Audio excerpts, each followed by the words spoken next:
Et si l'un des plus grands mystères de l'univers avait été découvert par pure chance? C'est exactement ce qui est arrivé avec le tout premier trou noir jamais identifié. Alors ce n'est pas une légende ni un scénario de science-fiction, et tout a commencé dans les années 1960, à une époque où on ne savait presque rien sur ces monstres cosmiques. Ce que je veux vous raconter, c'est l'histoire d'une découverte qui aurait pu ne jamais arriver, une histoire où science, hasard et persévérance se croisent. Avant de parler de Sinus X1, il faut remonter un peu dans le temps pour comprendre pourquoi cette découverte est un véritable exploit. On peut comprendre, on est au début du XXe siècle et la science traverse une révolution grâce à Albert Einstein avec sa théorie de la relativité générale. Einstein change complètement la façon dont on voit l'univers.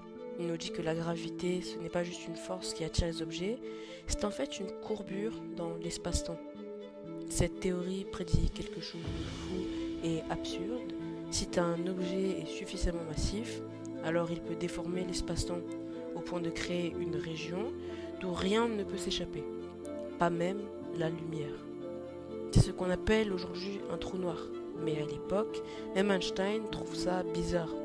Il pense que ces objets ne peuvent pas exister dans la réalité. Mais d'autres scientifiques comme Karl Schwarzschild prennent l'idée au sérieux. En 1916, Schwarzschild utilise les équations d'Einstein pour montrer qu'un trou noir peut théoriquement exister. Il propose même une formule pour décrire son rayon. Pourtant, pendant des décennies, les trous noirs restent un concept purement théorique.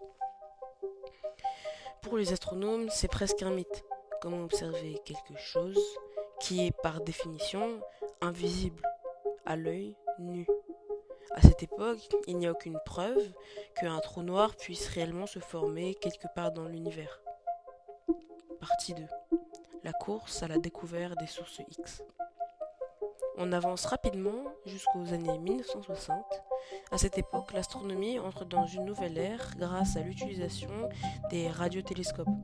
Contrairement aux télescopes classiques qui captent la lumière, ces instruments sont capables de détecter des ondes radio et des rayons X qui traversent l'espace.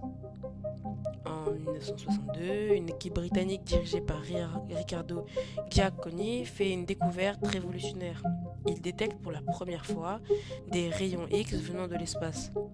Ces rayons sont produits par des phénomènes extrêmement énergétiques, mais leur origine reste un mystère. Ces signaux sont surnommés plus tard sources X.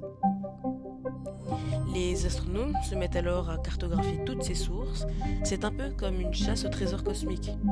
Parmi toutes ces découvertes, il y a une source particulièrement intrigante, dont la constellation du Cygne.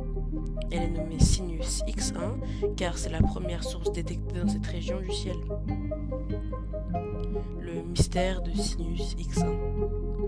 Sinus X1 est une énigme totale.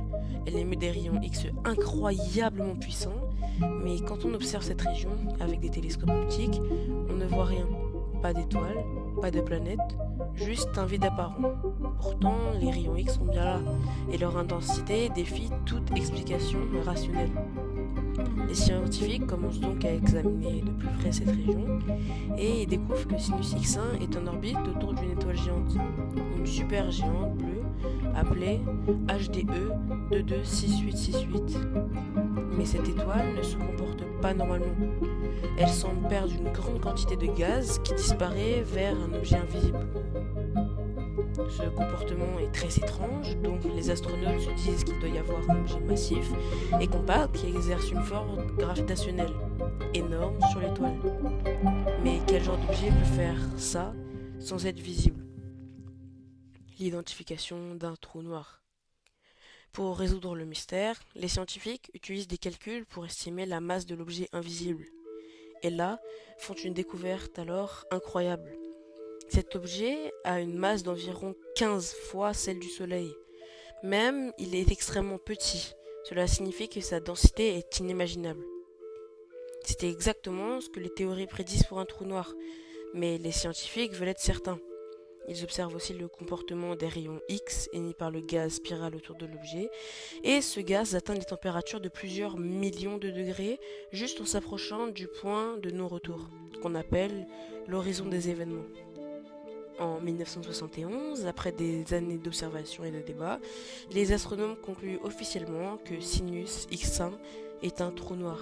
C'est le premier trou noir jamais confirmé dans l'histoire de l'astronomie, et cette découverte changera tout ce que signifie pour la science.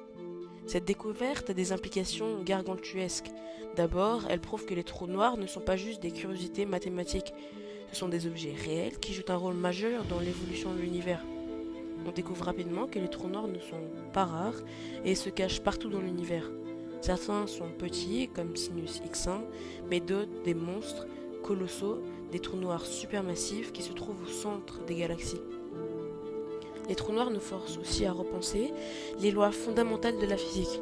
À l'intérieur d'un trou noir, le temps et l'espace deviennent complètement déformés. C'est un endroit où les lois de la gravité d'Einstein entrent en conflit avec la mécanique quantique. En étudiant ces objets, on espère résoudre un jour l'un des plus grands mystères de l'univers. Par exemple, que se passe-t-il au-delà de l'horizon des événements? Et qu'est-ce que les trous noirs peuvent être des portails vers d'autres dimensions? Ou même, est-ce qu'ils contiennent des singularités où le temps et l'espace s'effondrent complètement? L'héritage de Sinus X1. La découverte de Sinus X1 n'est pas juste une victoire scientifique, c'est un rappel que l'univers est infiniment plus complexe et mystérieux que ce qu'on l'imagine. Grâce à cette première preuve, les trous noirs sont passés du domaine de la fiction à celui de la réalité. Et aujourd'hui, des missions comme Event Horizon Telescope nous permettent même de photographier ces monstres cosmiques. Mais tout a commencé avec une source X dans la constellation du Cygne. Sinus 1 restera à jamais le premier témoin dans des univers qui dépassent notre imagination.